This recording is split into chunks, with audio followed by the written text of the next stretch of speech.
So thank you, everyone. We'll start this second session. My name is Olivier Coutard. I'm a CNRS researcher here in one of the research centers in Université Paris-Est. The center is called LATS, L-A-T-T-S. And so we have this session on revisiting spatial assimilation theory. Well, spatial assimilation theory, very bluntly, but I'm sure we'll know more by the end of the morning, claims that immigrants would tend to move to less segregated neighborhoods as they progress in social and economic assimilation or integration, so that in a way spatial and social mobility are combined. And so the session will be about the spatial dimension of pathways of integration versus exclusion of migrants, whether places of arrival should be framed as traps or gateways, and sometimes both, and more generally on how social and spatial mobility articulate. We have two speakers, Maurice Crul, I'm sorry about my lousy Dutch pronunciation, and Hans Skifter Andersen. So Maurice is a professor of sociology at the Free University in Amsterdam and at the Erasmus University in Rotterdam. He's working on education, on children and migrants and their trajectories. He's published a lot on these issues and also on the superdiversity, is that the superdiversity in contemporary urban societies. And he's the coordinator of the Elites Project, a project on new urban elites, especially urban elites with working class or migrant origins. And Hans, well, maybe I'll say a few words about Hans when the time comes. Is that okay? Yeah. So, Maurice, yeah. You have a floor for 20 minutes. Yeah. Thank you. And thank you, Eric and Adrian, for inviting me to come to speak here. I'm, as you said, I'm a sociologist, political scientist by training. So I will approach this issue a bit from another perspective. My research is really about social mobility, so that will be my perspective for this talk. I guess Hans will talk more about the spatial dimension you talked about in your introduction. But I think they will relate to each other in a nice way. So this will be largely a talk about more theoretically about if we can use still the ideas, the theoretical ideas of assimilation in super diverse cities where there's no longer numerically a majority of people of native descent. So this is a topic I've been working on for a while. And then I bring in indeed the idea of super diversity, and that maybe this idea can bring us further in thinking through these new situations in this urban context. So I will be mostly talking about assimilation and about superdiversity, but of course also assimilation theories are more developed over time. Of course you have the classical assimilation theory, but also after that a very important theory in migration and ethnic studies became segmented assimilation theory developed by Portes and Rimbaud. And as a sort of reaction to this idea of three pathways of assimilation, Richard Alba and Victor Nee wrote about new assimilation theory or neo-assimilation theory, where they actually said, well, still the predominant pathway is this classical assimilation theory, and also the mainstream over time is changing and taking up new groups that seem to be the more important theoretical frameworks many of us use in our studies around migration and integration.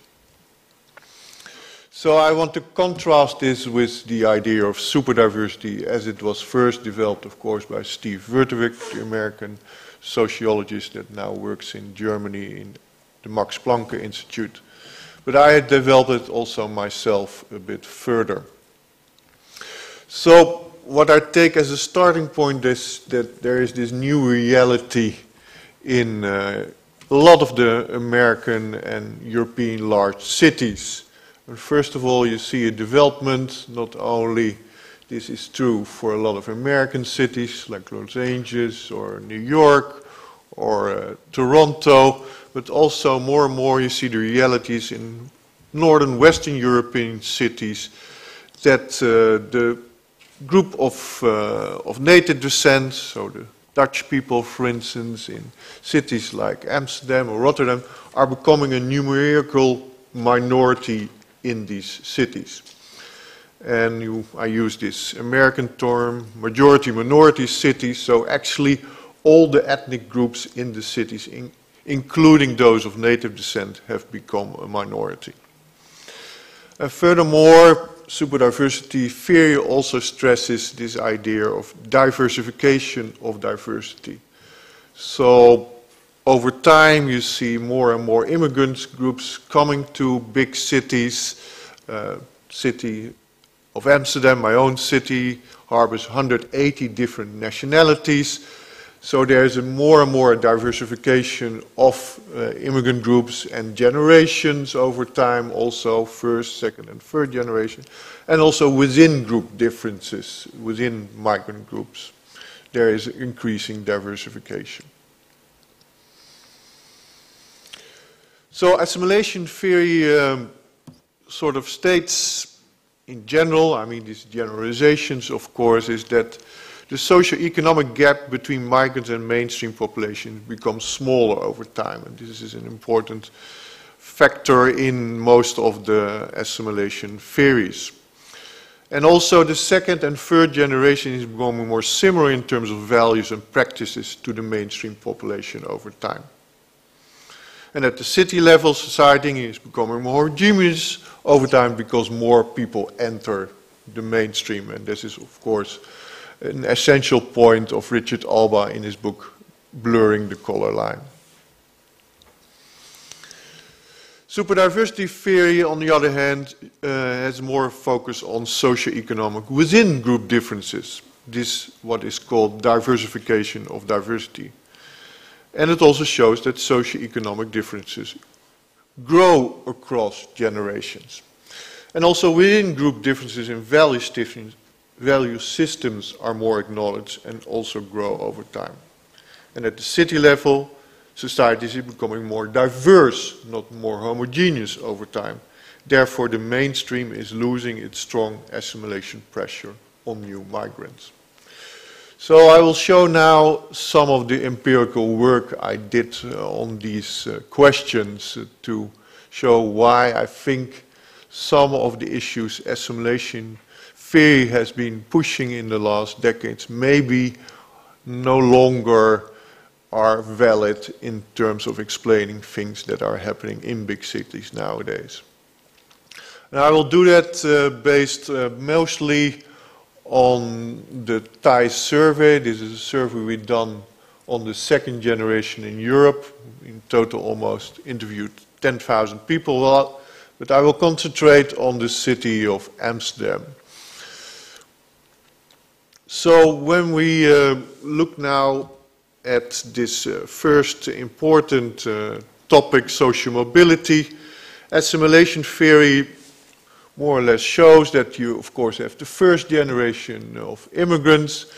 In the case of the Turks in Amsterdam, they were very low educated, on average primary school, and then in the second generation they move up, their educational attainment is much better, so on average they have a form of post-secondary education. So in a way it sort of proves assimilation theory. The second generation improves their position compared to the first generation, and socio-economically they become more similar to the majority group over time. But when you look at within group differences, you see also another trend, which is, I think, very important, and a trend that often people taking the assimilation lens do not see. Because you see also a polarization within the second generation. About a third of these second generation youngsters we interviewed are now in higher education or already have a higher education diploma. So they made a huge social mobility leap compared to their parents. But there's also a group that is staying behind, and that are early school leavers. And this group is almost as big as the group that is successful in school. And their sort of mobility compared to the parents is very small. And what even sort of multiplies this effect is that those who are successful in terms of the second generation also marry people who are also well educated. And more often someone who is born and raised in the Netherlands. So when they marry and form a household, often both partners work. So they are in a sort of middle class situation. And their children also, because they spatially move to better middle class neighborhoods, they will go, the third generation will go to middle class schools. So their trajectories are very much towards a successful integration. But the early school leavers, they usually marry someone who is also low educated, and more often someone from the country of migration of their parents. So their partner is often first generation. And you see that in these households, you see a reproduction of the more classical gender roles in the Turkish communities. Often the women don't work in these households, so there's only one income, and sometimes only an income from benefits. It's households that have only very small resources, and they are stuck in the typical immigrant neighborhoods. They cannot move out of these neighborhoods. And these neighborhoods, of course, has changed over the times, and the schools in these neighborhoods often are considered the most weakest schools in the city, or the worst schools, you could say, in the city. So in fact, the third generation is in these situations even worse off than the second generation before them. So it's interesting, I think, in this dynamic is that you see a polarization within the second and third generation. And especially assimilation theory doesn't pick up on this development downward for this group that is not being successful in school in the second generation. And I think these group differences that we find also ask us for different explanations than we find in assimilation theory. Because a lot of the assimilation theory compares ethnic groups with each other or with the group of native descent. So ethnicity as a factor is very important in the explanation of these outcomes. But if these within-group differences are so big, we also need to look at other important differences, like class, gender, regional or cohort differences, but also very importantly, and explaining factors, I did this in several other publications, is where exactly did they grow up in these cities? What were the possibilities in terms of schools or preschool education? So I think also Superdiversity also shows us a bit more the structural and institutional element to be important while explaining outcomes.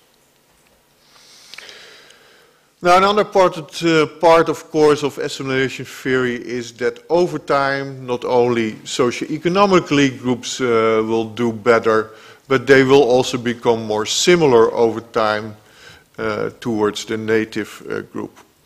And again, if we look at our second generation, you could see and interpret these findings that indeed, if you look at the second generation, for instance, with the example of religion, more of the second generation would call themselves not religious, which is, for the first generation, a very, very small group that would do that. And also in the second generation, you see more young adolescents not going to the mosque, again, something you see less often in terms of the first generation. But again, it's interesting to look at within group differences. And then again you see that the groups become more polarized over time. Because we also see a group that advocates in this second generation for a more orthodox and more political Islam. And that's again something we didn't see so much in the first generation. So for instance, almost a quarter states that Islam should be represented in politics. And 11% states Islam is the ultimate political authority. So again, you can only look at the sort of averages, what often is done in assimilation theory, but it hides another trend which is also important in the second generation, this trend of polarization and a more political Islam. So now what is happening because of these developments more on a city level? So do we see a trend towards more homogenization or differentiation?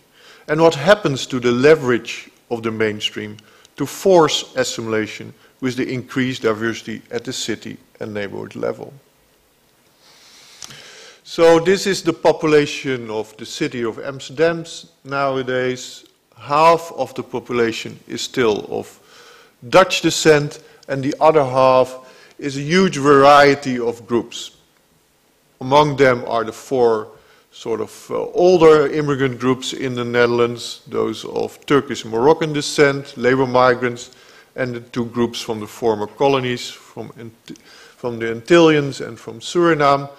But about a quarter to a third of the people is this wide variety of new groups that are now residents of the city of Amsterdam. For instance, the fifth largest group at the moment in the city of Amsterdam is people of Ghanese descent.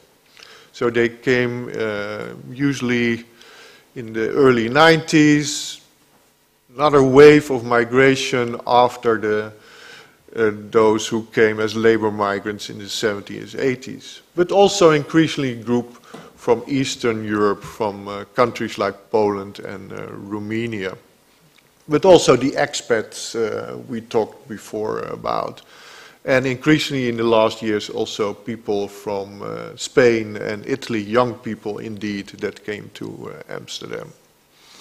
So what is happening now if we look at this idea of the city in terms of religion?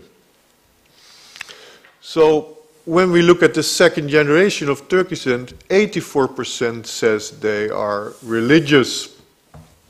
If we compare that with the population of native descent, that's exactly the other way around. So the process of secularization in the native Dutch population, especially the cities, has gone very rapidly since the 60s. But of course, because of the increase of the migrant population in the city of Amsterdam, Amsterdam is again becoming a more religious city. This is simply a sociological reality. And that's not only because of the influx of migrants from Turkey and Morocco, but also, for instance, from Ghana. Most of them are Christian, immigrants from Poland. So again, this is changing the city and the atmosphere in the city. And I think this is something important to understand, because again, assimilation theory will emphasize that the second and the third generation becomes more secular over time and non-religious. But in terms of the numbers, of course, with the increase of the immigrants, the city as a whole becomes more religious. Then finally, is the mainstream also losing its assimilation power? I think that is an important issue that we need to discuss if we talk about these new cities where there is a majority-minority situation.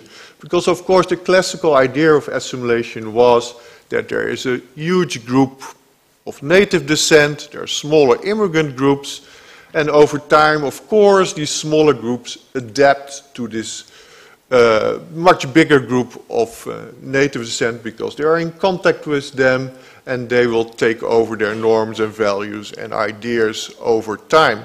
But is this still true in cities where there is no longer a numerical majority? And in these cities, and this is what I show here, the population under the age of 15, you see that only in Amsterdam 1 in 3 of the children under the age of 15 are of Dutch descent. So again, it's a huge difference in terms of the general population. So this development is going quite fast.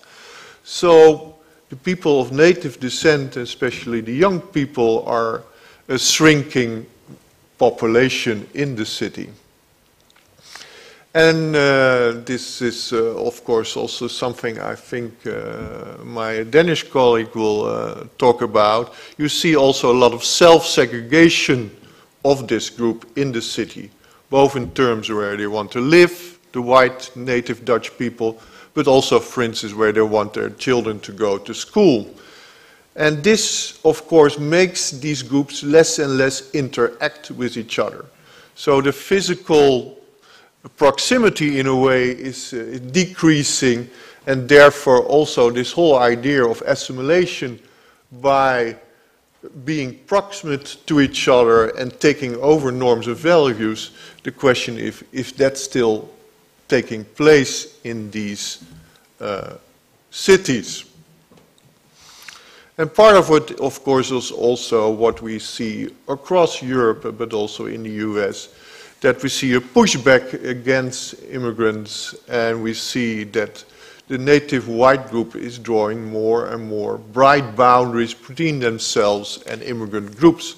Also, that, of course, prevents interaction between groups. Yep, will be fine. So what does this mean for the children of newcomers in these cities? Because a lot of these children, of course, grow up in neighborhoods where the group of native descent, and especially the young people of native descent, are a very, very small group. So they don't actually integrate anymore in the old majority group. But at the same time, also, these children of immigrants do not form or assimilate into ethnic enclaves. You see that the biggest immigrant group here is people of Moroccan descent in Amsterdam, but they are very spread out over the cities, and there's no neighborhood in Amsterdam where they make up more than a third of the young population in their neighborhood. So what is actually happening is that children and grandchildren of immigrants integrate largely with each other, while children of Dutch descent are largely absent in these situations. So this brings me to the final slide. And I think we have a number of new questions to address if we talk about migration and integration in these cities. So for instance, what does it mean if children of immigrants largely grow up with and integrate into context with other people of immigrant descent? What does it mean in terms of their integration or assimilation processes? Do we need a new vocabulary to really explain this? And how do people of native descent integrate into a context that is super diverse? For 40 years, we have been talking about integration as a two-way process, but of course, also most academics only studied the integration of immigrants. But now that in many more situations, people of native descent have become a minority themselves, we have to start to address the issue of their integration in these super diverse contexts. And how should we explain and act upon this growing polarization in society? I think that will be the issue of the coming decades. I mean, Trump's election made it quite clear, but I think also my findings shows that this diversification of diversity also means that there's more and more polarization. For instance, in the city of Amsterdam, this huge group of people of native white descent that are secular, and a group of people that have very strong opinions about religion, and in a city where religion again becomes more important. So how do we explain these processes? And I don't think assimilation theory helps us anymore to explain these trends and processes. Thank you.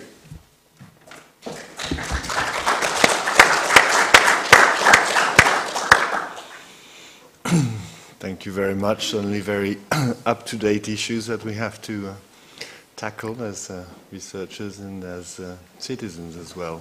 Thank you very much, Maurice. Yeah.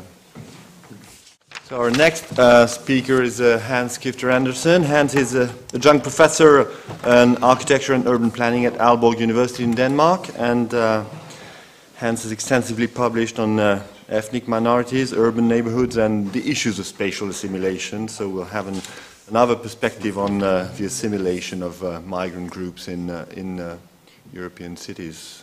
So, Hans, you have the floor for 20 minutes as well. Yeah, cancel 3. Yeah, good.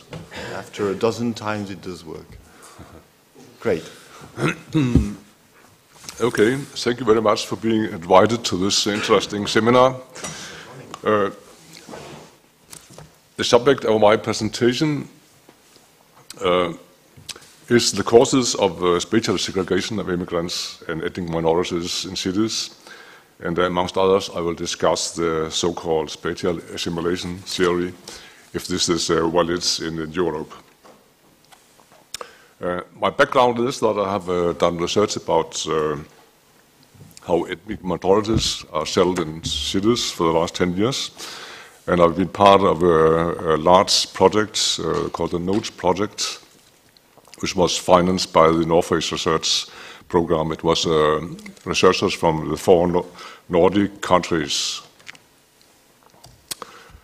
I will start with presenting the spatial assimilation theory,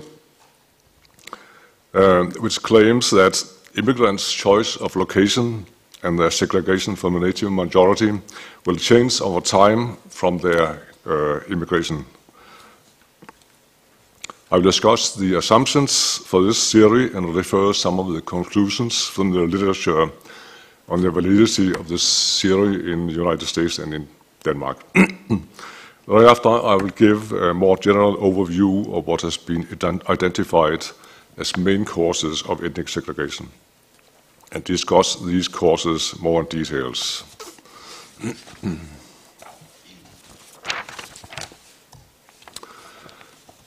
In earlier American research, spatial location of immigrants was assumed to be closely connected with their social, cultural, and economic integration in the host society. According to the American ecological tradition of the Chicago School, the spatial distribution of immigrant groups is a reflection of their human capital and the state of their social and economic integration, called assimilation. The basic assumption is that residential mobility follows from cultural and social integration. The spatial assimilation theory assumes that new immigrants often prefer to settle in neighborhoods dominated by their own ethnic group and with strong ethnic social networks called ethnic enclaves. But after some time, most of them move out again to housing in neighborhoods that are more in accordance with the changes in their preferences, resources, and needs. The theory is based on a chain of assumption.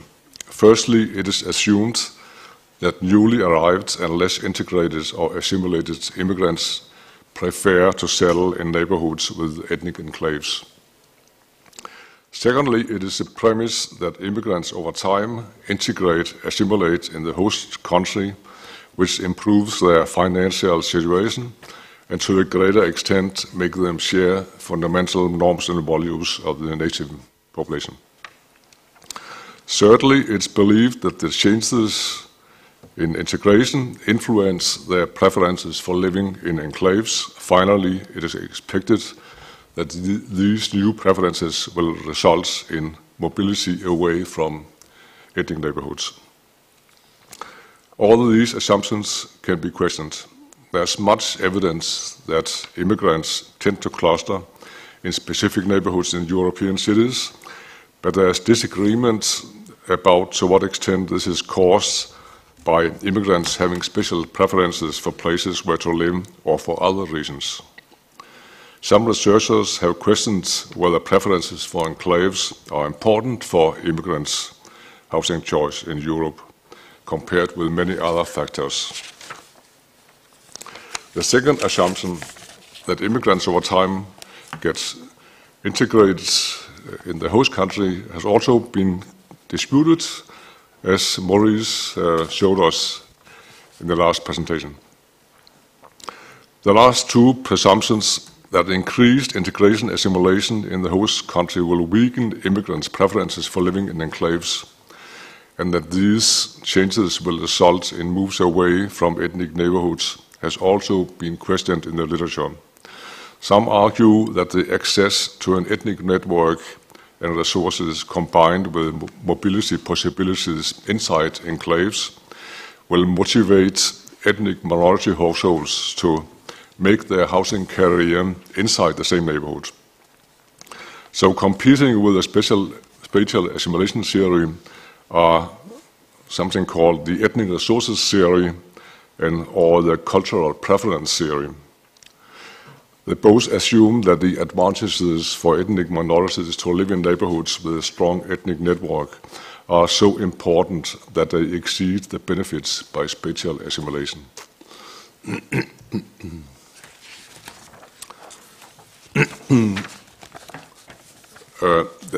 Most of the research about this has been done in the United States, and earlier studies showed that European immigrants in the 19th century followed the model. They started in central city enclaves and later moved to mixed neighborhoods and suburbs. Spatial assimilation was very much connected to residential moves to improve housing conditions. But there has been some discussion on to what extent the theory has remained valid for later non-European immigrant groups in the United States. Some studies show evidence of spatial assimilation, but that the effect varies much by ethnic group. It has been shown that segregation between immigrants and other native-born Americans in the US lessens over time, but for many immigrants groups, this does not reduce segregation from whites. So there's an integration of immigrant groups, but not with whites. For many groups, dispersed pattern is associated with higher quality neighborhoods. But in some cases, new enclaves have been formed in the suburbs when immigrants leave the city centers. This supports the theories that for some ethnic groups, the advantages by ethnic networks remain important, even if they improve their economic situation.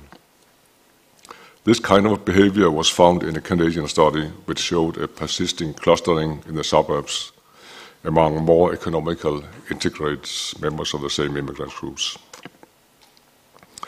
In Europe, immigrant neighborhoods are more mixed with different minorities than in the US. It is possible that ethnic networks and bonds are less intensive in such neighborhoods, and that advantages for immigrants to remain there are weaker. There are few real studies of spatial assimilation from Europe. However, a Dutch study has shown signs of spatial assimilation. I have myself made a study in Denmark on settlement patterns for immigrants for a 23-year-long period from 1985 to 2008, based on data on all immigrants in Denmark in the period. The conclusions are that in the first 10 years of their stay, immigrants increasingly settle in ethnic neighborhoods, mostly because they can do a housing career there. It's easier for them. But after more than 15 years of stay, they began to change their situation towards the situation of comparable change. Ethnic segregation in Denmark is connected to social housing, where ethnic minorities are much overrepresented. In the course of time, some of them have left social housing and their presence in ethnic neighborhoods have diminished. The statistical study has shown that the probability to live in ethnic neighborhoods was reduced by 25% between 15 and 23 years of age. And this analysis was controlled for development incomes and employment. So this assimilation was not only caused by economic improvements. But many other factors than the choices of ethnic minorities are important.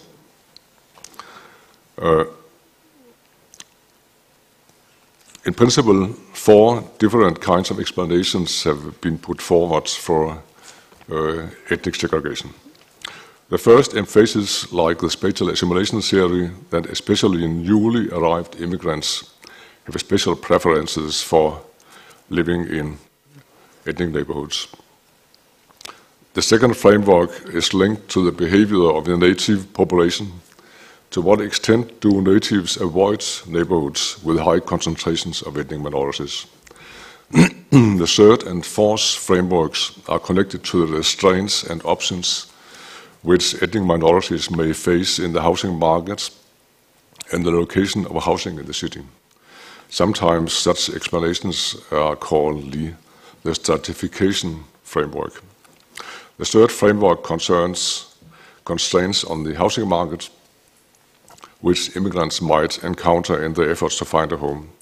The last emphasizes the structural characteristics of the metropolitan area where are housing located, especially the availability of housing in different parts of the city.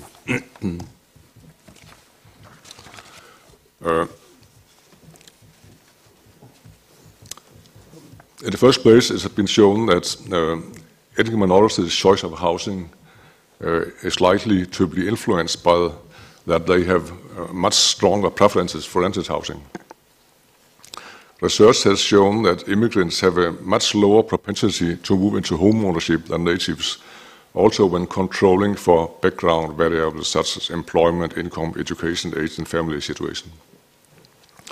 An explanation can be found in the housing demand literature, stating that preferences for owner-occupied housing are very much determined by households' expectations of the future. If they plan to stay in a certain city and expect a stable or perhaps increasing income, the preferences for home ownership will be higher. Immigrants often have more uncertain expectations about their future life and sometimes also about whether they will stay in the country. Therefore, the supply and accessibility of rental housing in the country is thus of a special importance to immigrants. Ethnic minorities might also, as I talked about, have special preferences for ethnic enclaves. It's argued that this is a part of a strategy for survival and integration in a new and unknown country. Some of the arguments for this strategy are that immigrants often have family or friends in the enclaves who can supply them with a social network which can lessen their isolation and who can support them in finding jobs and encounter disadvantage and discrimination. The consequences of preferences for enclaves are that ethnic minorities more often tend to move into neighborhoods with a higher proportion of ethnic minorities. The propensity of immigrants to move into ethnic neighborhoods is in the literature called ethnic attraction. Moreover, preferences for enclaves can cause residents to attempt to stay in the neighborhoods and try to make their housing career inside the area. This is called ethnic retention.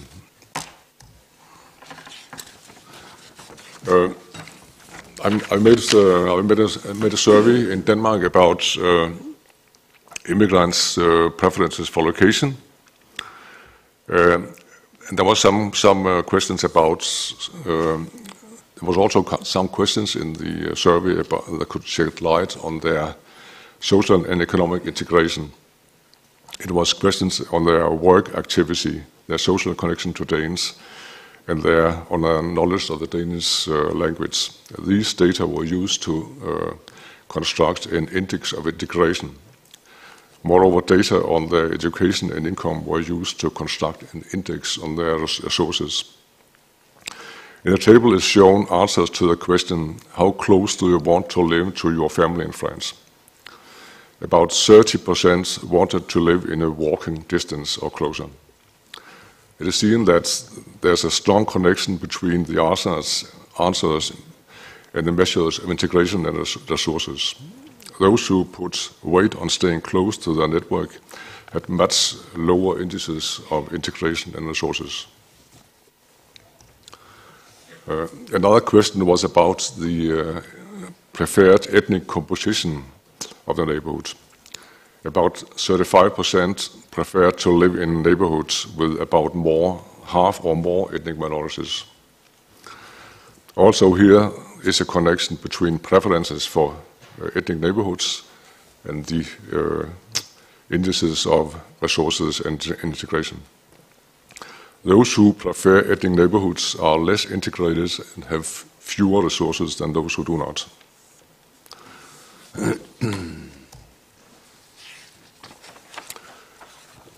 A second framework is linked to the behavior of the native population. To what extent do natives avoid neighborhoods with high concentrations of ethnic minorities? Studies have shown that when the presence of ethnic minority groups in some neighborhoods become more visible, self-perpetuating segregation processes called white flight and white avoidance begin to appear. In the United States, it has been observed that whites move out when black residents move in their neighborhoods. In recent years, there has been put more emphasis on white avoidance, meaning that natives tend to avoid moving to neighborhoods with many immigrants. As a consequence of these processes, it is easier for immigrants to get access to these neighborhoods. The reasons for white flight and avoidance in Europe are not very well researched. Do natives avoid ethnic neighborhoods because they are averse to live amongst them, amongst ethnic groups, or is it because of other conditions in the neighborhood? Especially two explanations have been put forward. This is the conditions of the local schools and the social composition of residents in the neighborhood. Schools in ethnic neighborhoods have often a lower quality, which motivates middle-income families, and especially in native families with children, to move away or avoid these neighborhoods. Both the Danish study and a study in 3 other Nordic countries have found evidence that the ethnic composition of pupils in local schools influences the inclination of natives to leave or not to move into these neighborhoods. The reasons for this is, however, not quite clear. Many bilingual pupils in the school can result in a greater strain on resources, leading to a lower quality of education, but they can also mirror social problems in the neighborhood. Ethnic neighborhoods are mostly housing estates with many residents outside the labor market, often with social problems and crime. The assumption that this is the main reason for white flight and avoidance has been called the racial proxy hypothesis. Studies on this, based on surveys among natives, have not resulted in quite consistent conclusions, but some studies have found that the ethnic composition is more important than social problems.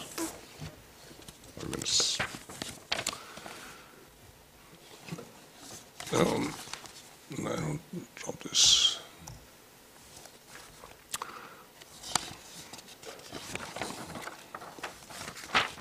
I'll just show that a Danish study we made showed that the most important factor in Denmark was white flight.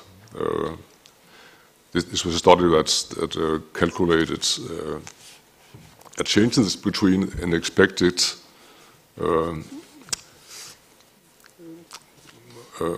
moves in and out neighborhoods with different proportions of ethnic minorities.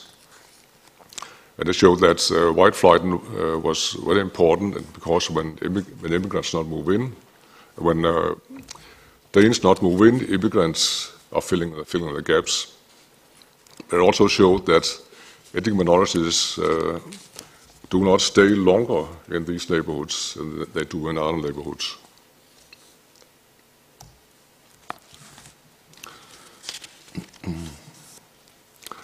The third framework for understanding ethnic segregation concerns the special constraints which immigrants might encounter when they try to find a home.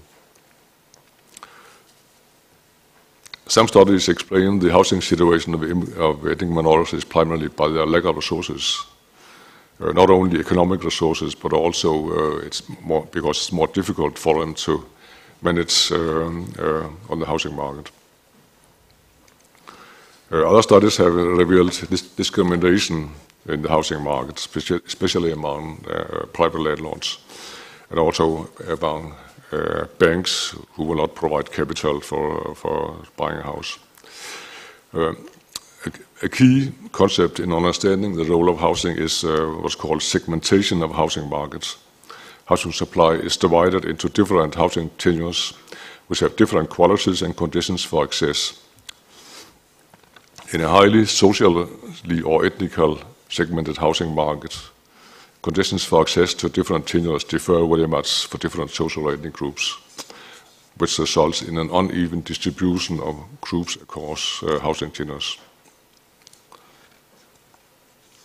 The Nordic project we had comparing the 4 Nordic countries show that there was not a straightforward connection between income segmentation and ethnic segmentation. So there are some special qualities about the housing market that affect the way ethnic minorities are distributed on housing.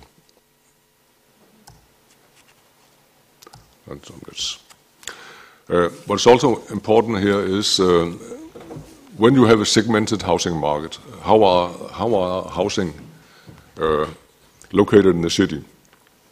And there has been some research about this. Something called the housing availability model made in the United States, which states that housing options in neighborhoods determine segregation to a wide extent. So it's important to what extent housing tenures are spatially mixed or separated in the city.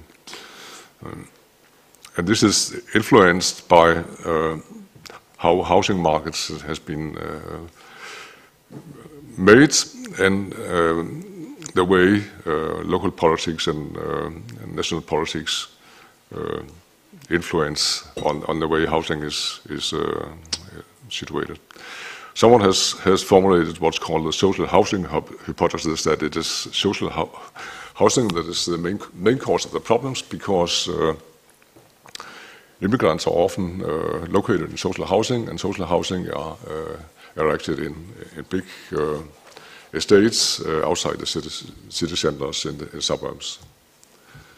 But this Nordic project shows that there's a much more differentiated picture than the social housing model. Because one of the premises is that it's a marginalized sector, but this is not the case in Stockholm and Copenhagen, where social housing is open for all income groups. So also natives with good incomes can, if they want, live in these neighborhoods, but they do not. Helsinki is a very interesting case because they have a very strong ethnic segmentation and concentration in social housing. But at the same time, they have had a policy of mixing tenures across the city. So social housing is very dispersed in Helsinki, and this has resulted in that Helsinki has a much lower ethnic segregation than the other cities have.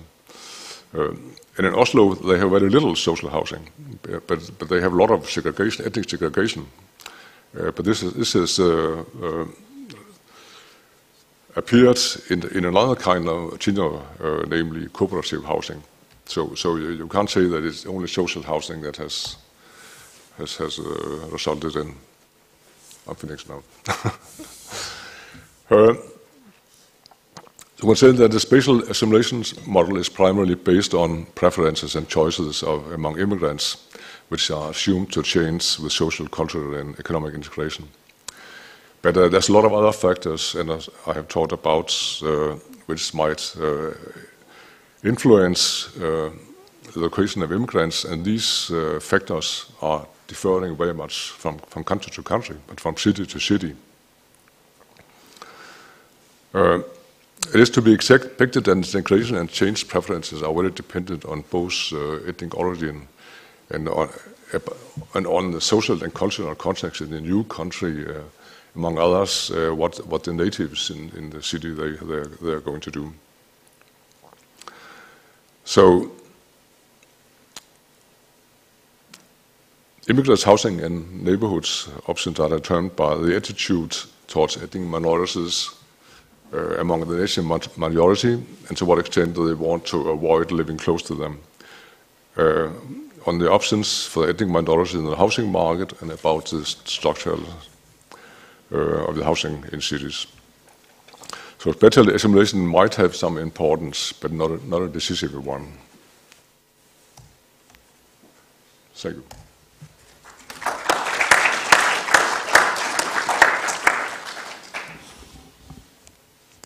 Thank you very much. And now we're welcoming our discussants. So Mirna Safi was supposed to come and discuss these two presentations, but she was unable to come, and Hayley McAvey was kindly agreed to come and discuss. Hayley is from the Observatoire sociologique du changement, the sociological observatory on change, and she's recently defended a PhD entitled L'incorporation spatiale des immigrés en France, étude des déterminants des trajectoires résidentielles. So I suppose incorporation spatiale has something to do with spatial assimilation. And so thank you very much, Hayley, and you have the floor for 10 minutes.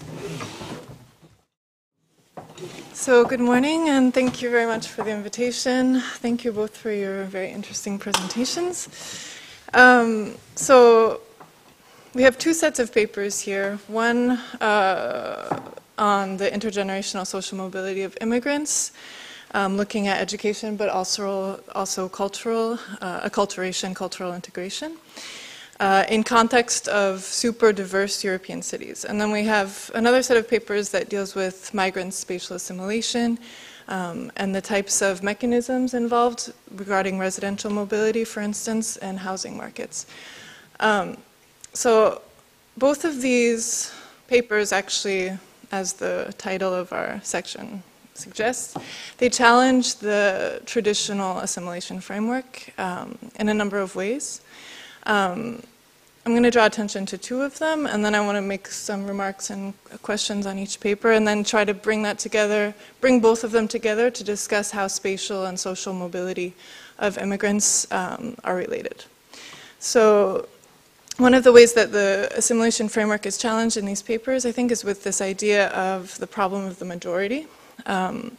So how do we think about assimilation when we don't have a so-called reference group or a native group towards which immigrants will assimilate? And that's especially true in these ethnically diverse cities where the majority has become a minority, at least demographically.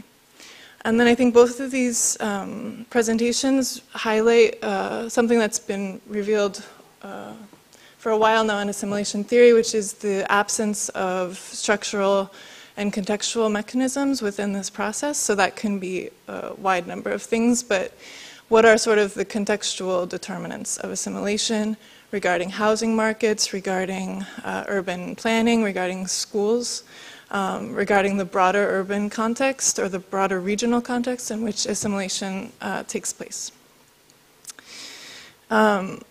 So I guess my first question would be about this reference group. So this idea that natives are have become a minority demographically in cities, and how does that change our thinking about assimilation? So I would agree that it's problematic when we're looking at cultural assimilation, which you showed, for instance, with religion, to talk about assimilation towards a dominant, towards a majority when the majority doesn't really exist anymore. But I'm wondering if in terms of socioeconomic or even spatial inequality, if this is perhaps less of a problem, and whether rather we can think of in terms of inequality from like a social stratification perspective, wondering sort of how does ethnicity still matter if we compare, so let's say immigrant origin groups with native groups who have similar characteristics. Do they have similar life chances, or does ethnicity really become salient in access to jobs and access to education and to different residential spaces? So even if the natives are a demographic minority, do they still hold these privileged class positions? In which case it would still make sense to compare the socioeconomic, at least, assimilation of immigrants to them. I was also wondering, so to link this idea of social mobility and space or context, wondering how in these super diverse cities might social mobility patterns be different than in other places and other types of cities.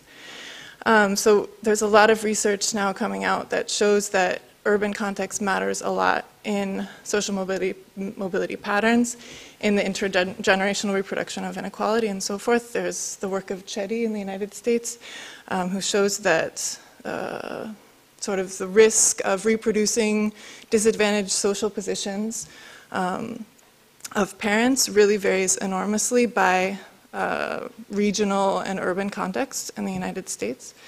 So I was wondering sort of how do these social mobility processes, how are they linked to these ethnically diverse cities? How are they also linked to just the reproduction of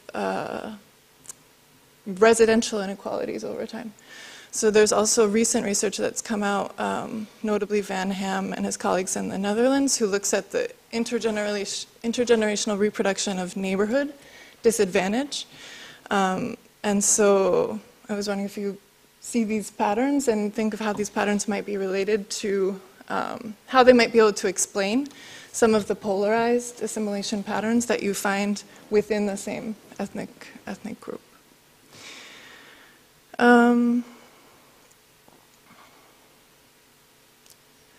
So as for your papers, so I thought you had a really interesting paper when you were discussing about the selective moving behavior.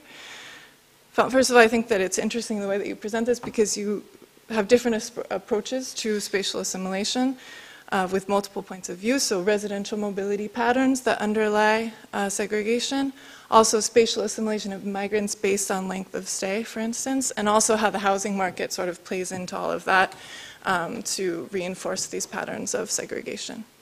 So I thought it was interesting with this idea of selective moving or residential mobility patterns, how you really distinguish between these four types, so white flight, white avoidance, ethnic attraction, ethnic retention, and then you empirically test each of them and their relative importance, and I think that's an interesting addition to the literature, which often just focuses on one. For instance, white flight, we have now a lot of studies that do that. And so I was wondering about white flight within the European context. So a lot of evidence from the United States suggests that it does exist. A lot of evidence from Europe, it's sort of mixed. There's confirmation of it, but there's also studies that show that it doesn't exist, or that it's more related to sort of racial proxy mechanisms, so the socioeconomic disadvantage related to ethnic neighborhoods and not so much ethnic neighborhoods themselves. So I was just wondering sort of why, what is this? Can we think that there's an absence of white flight in Europe, and why might that be? Is it because there's lower prejudice, racial prejudice, than there is in the United States? Is it about the intensity of segregation that's different in Europe and the States? Schelling, who has his model, who the white flight model sort of originates in Schelling's idea that there's a tipping point within neighborhoods so that whites will move out of segregated neighborhoods once the African American or non-white population reaches a certain threshold. So is it because that threshold hasn't been reached in Europe that we're not seeing these patterns? And then to link it to this idea also of the diversity within diversity that we might have, we could think about that also with respect to the native population and white flight. So is white flight, maybe we might see processes of white flight if we look at specific subgroups within the majority population. Do we see maybe upper class natives moving out? Is it related to age, for instance? There's a paper in France, actually by Mirna Safi and her colleague, who don't find white flight in France, but they find that it does exist among older populations, older categories of natives. And then we could also imagine that perhaps natives with children might be, because of school strategies and socialization and so forth, might be more prone to this kind of mobility. And then to link the idea of generational patterns, I was wondering if you could comment on sort of the generational assimilation in space. So you talk about immigrant length of stay, but we don't, unless I'm wrong, I don't think you comment so much on what do we see in terms of improvement or reproduction of spatial situations between the first generation and the second generation. And then I thought it was interesting as well, your discussion of the social housing mechanisms behind segregation. So the idea that immigrants are concentrated within social housing for reasons related also to socioeconomic mechanisms. And then that social housing, if it's concentrated in certain areas in the city, will sort of reinforce these segregative processes.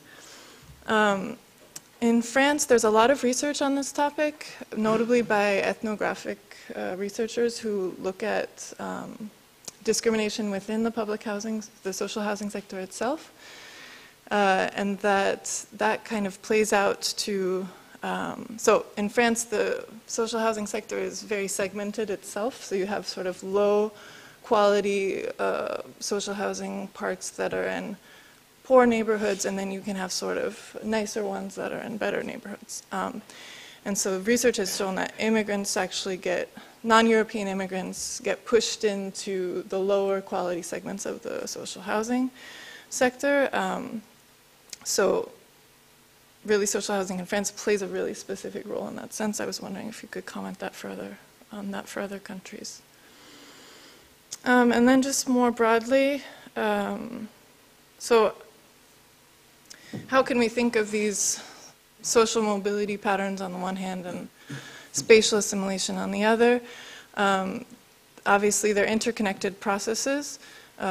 Research shows that higher class corresponds with entering neighborhoods with lower shares of ethnic minorities and higher advantage, less spatial disadvantage.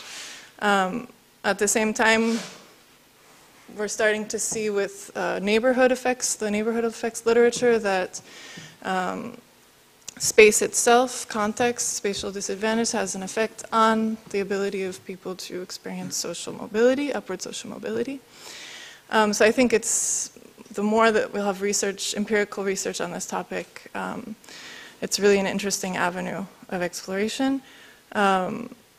And to sort of see also how we can think of it in an intersectionality sort of framework. So how does ethnicity and race, class and space sort of all work together? Do we see the same patterns? Do we see that spatial and social mobility go together for all ethnic and racial groups or only for some of them? How does, again, the idea of broader context sort of influence the ability of people to experience both of these types of mobility? And that also, I think, poses an interesting question in Europe. This idea that space impacts social mobility has also been a subject of controversy and debate in Europe, where researchers also say that there are no neighborhood effects in Europe because segregation and spatial disadvantage are lower than in the United States because of welfare states, because of the intervention of the state in housing and so forth. So could we still expect to see this idea that spatial inequality in and of itself could impact or not the social integration of migrants? And I think that's it. Thank you. That's a lot. So shall I try to Yes. answer some of it? Yeah, these are all very interesting questions. And of course, I again will approach it a bit from this intergeneration mobility framework that I work with. So I think indeed, the question indeed is, so we've been doing all this research comparing immigrant groups with people of native white descent. And does that still make sense? And I think we really need to ask that question. And also finally ask the question, who are these people of native white descent? So for instance, in the city of Amsterdam, every 10 years, the group of native white descent totally changes in the city. They're the most mobile group. They come into the city and they move out of the city. So in terms of experiences, in terms of social mobility, their experiences to the people of immigrant descent, the second generation, for instance, is very, very different. They didn't go to the same schools.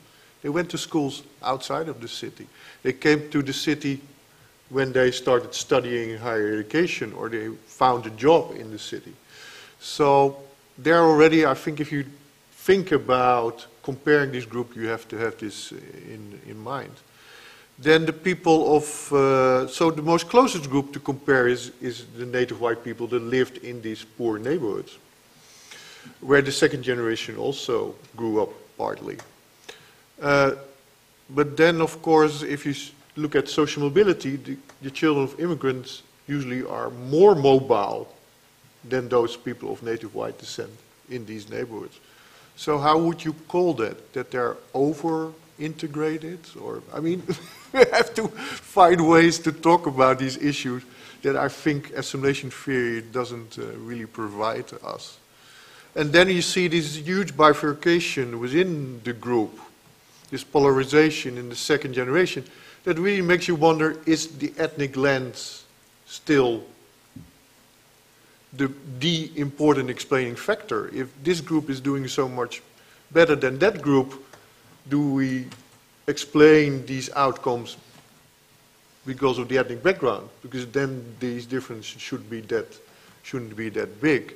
So I think this really asks us to answer questions about what are our comparison groups.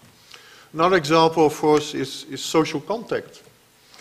We've been doing research always like, okay, inter-ethnic contact is about immigrants having contact with the native white group. But if the native white group is a small minority under the age of 15, what is considered to be integrated? Is that still being integrated in this native white group? Or is self-segregation of this native white group a form of non-integration?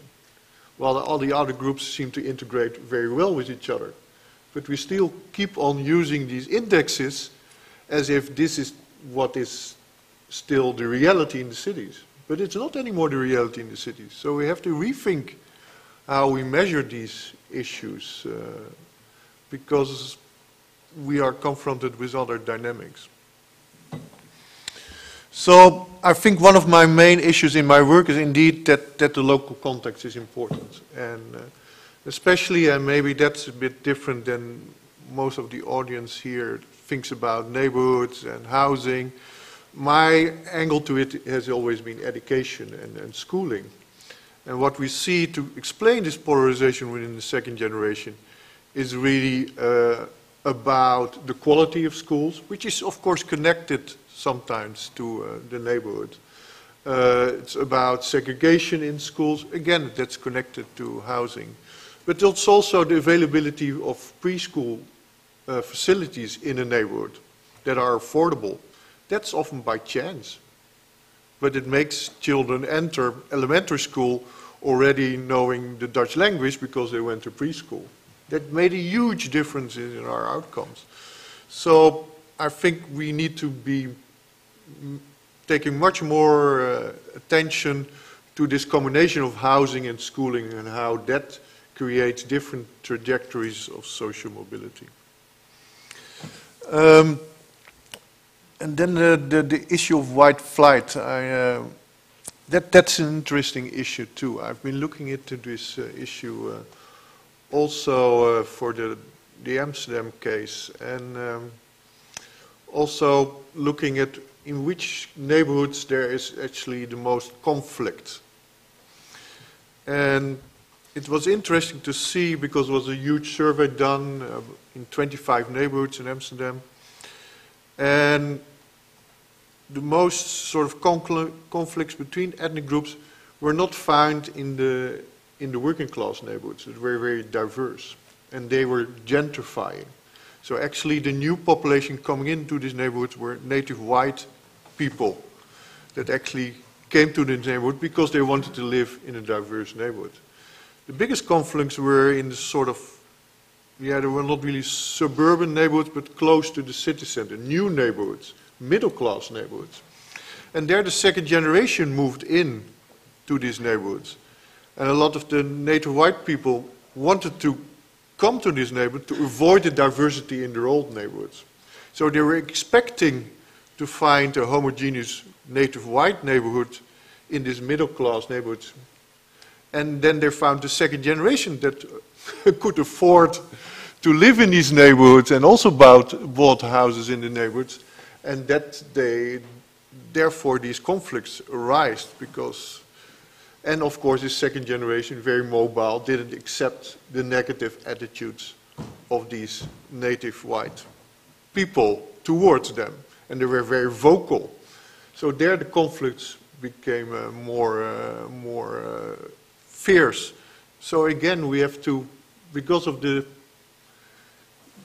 changing demographics in the city and the social mobility, we also see in different types of neighborhoods different conflicts arise.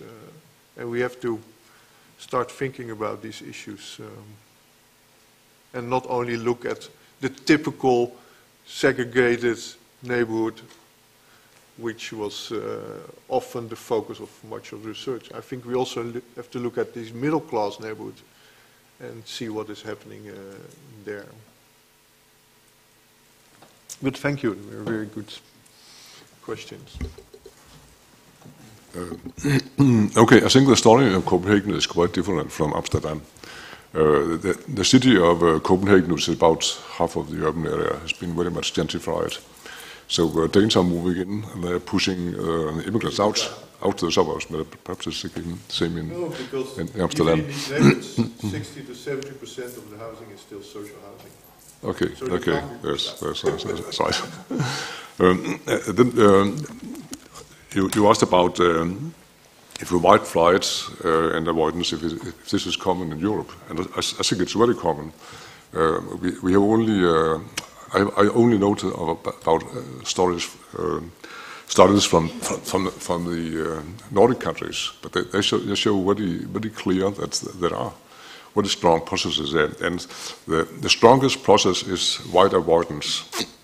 Because I think it's something to do about that people living in these neighborhoods, they know how the problems are, they know that perhaps not so bad.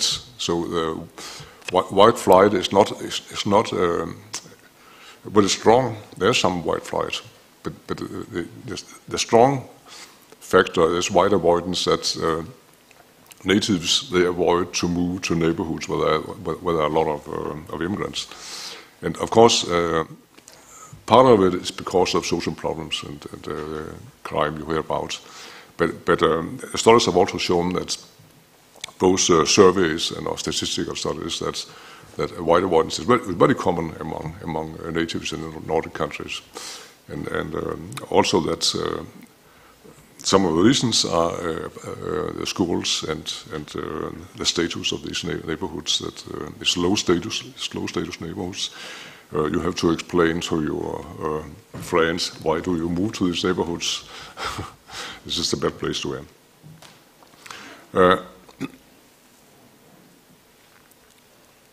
You talked about tipping points. They have studied in the United States. I don't think there are any tipping points. Not in Denmark at all. It's a growing factor, as I showed in this figure. It's not a special place, but it has importance. And there's also there's been another study about difference between different generations, which show that a second generation they don't immigrants don't live as often in immigrant dense neighborhoods as the first generation is following this Maurice's model. Some do, and more of them do than Danes, but it's not so. And of course, social housing and the housing market in general is very different from country to country, so the effect of the housing markets is very different. In Holland, for example, and Netherlands, you have a lot of social housing, and it's been very easy for immigrants to move into. There's something of the same in Denmark. It's been difficult for immigrants to move into private rental housing. They're discriminated because rent control and so on. So I think about 60% of immigrants in Denmark are living in social housing. And it's also very segmented, as Mirna said, that many of them are concentrated in certain estates because there's a long waiting list on all the other estates. So they go where they can find housing, and that's the places where Danes do not want to live.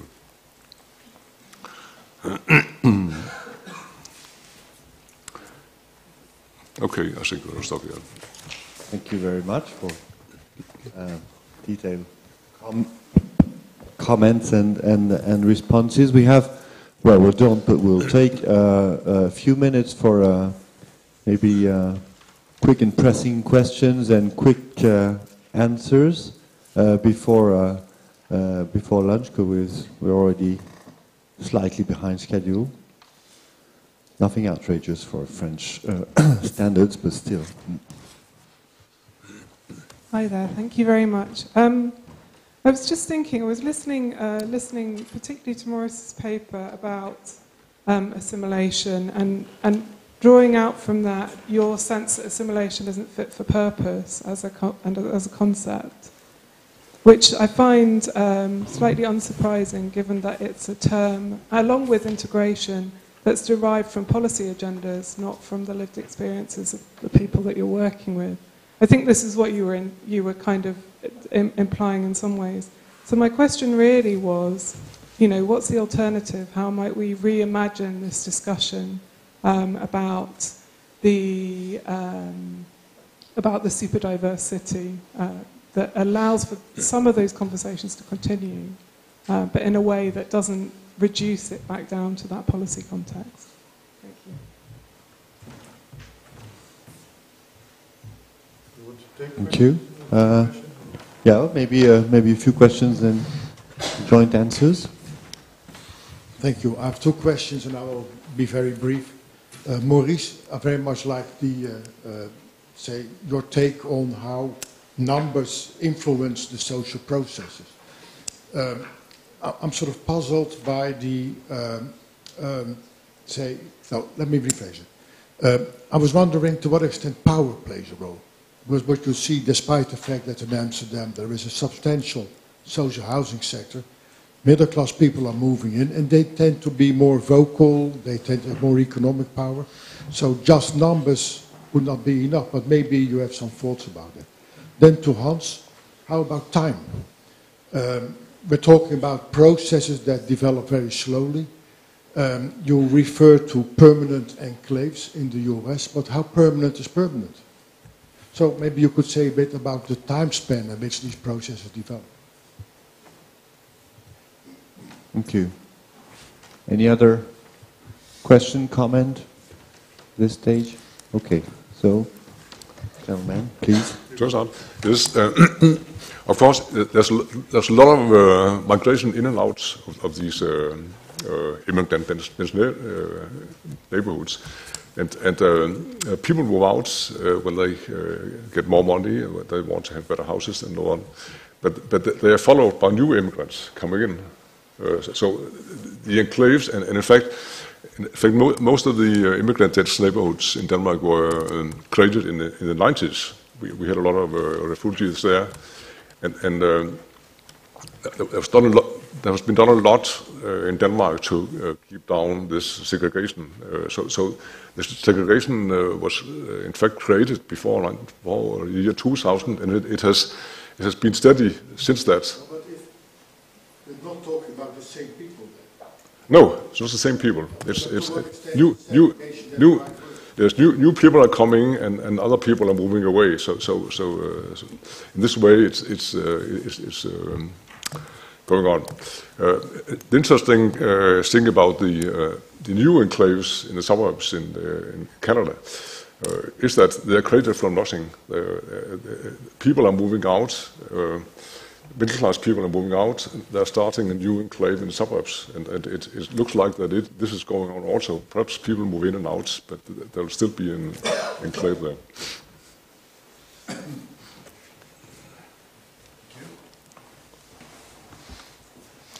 Yeah, thank you for your question. And I think it is important, of course, to think, so how will we study these issues? And some of the questions I raised, they still need empirical research. We simply do not know yet what it means for new children of immigrants to grow up in these circumstances.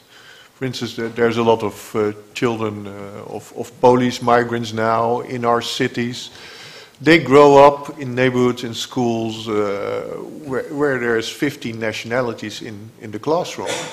The interesting thing is that actually the language they have in common is Dutch. So, I mean, it's not always clear what is happening as a result of these processes, but I think we do need to study these issues now and see what does it mean in terms of integration outcomes. But I think what is important is that because of assimilation theories, our focus has always been on these ethnic groups and how they comparatively do in terms of mobility.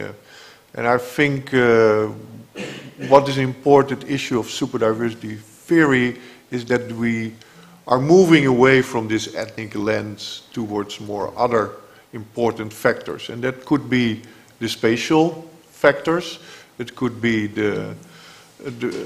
the fact of social mobility in groups, different cohorts, different generations of immigrants, and it shows that these are all creating different outcomes. So I think by moving away from assimilation theory, we can also start to look more into these other factors. It was interesting, this is something I took up from the presentation this morning from Patrick when he mentioned there was this slide about these professionals that they want to live in neighborhoods with their families and friends, and it was almost the same percentages as your slide. But here we think it's an ethnic phenomenon, and there it's just professionals, and they are apparently more rooted than we think. But it's the same outcomes in a way. Why do we look at these outcomes in terms of the ethnic lens? Something else is probably more explaining these outcomes. So that's I think what superdiversity theory can do. Power is an important issue, of course, and but there again, I think it's not anymore these sort of obvious power relations. Although of course the people of native descent, they are more often in professional functions, they're still leading companies, they're in the administration, politically. Of course, they still have a lot of power. But again, there's new situations where maybe your boss is of Turkish or Moroccan descent. and you come into this company as a person of native white descent, and you have to work with this boss. That's your boss. That creates new power relationships, and I think we have to start looking into these issues, because the framework was always, okay, these lower class immigrants, and there's the clear power relationship between the people. An example of this middle class neighborhood shows it quite clearly. These upwardly mobile second generation youngsters, they don't accept anymore that these native white people want to dominate the place where they live and tell them what the rules are for living together. They don't accept it. And that's why they have so much conflict, because they don't accept the power relationships. That seem to be always obvious in these cases where the native white people would be on the top and the immigrants down the ladder. So I'm not saying it's an equal playing field, but there's new dynamics that we need to study, and that also would explain some of the conflicts that arise now in these neighborhoods. Thank you. Any other comments, questions? Okay, so so we are heading for the lunch break then. Many thanks for this very stimulating and fascinating second session. So thanks to our speakers and to our discussant and to the audience.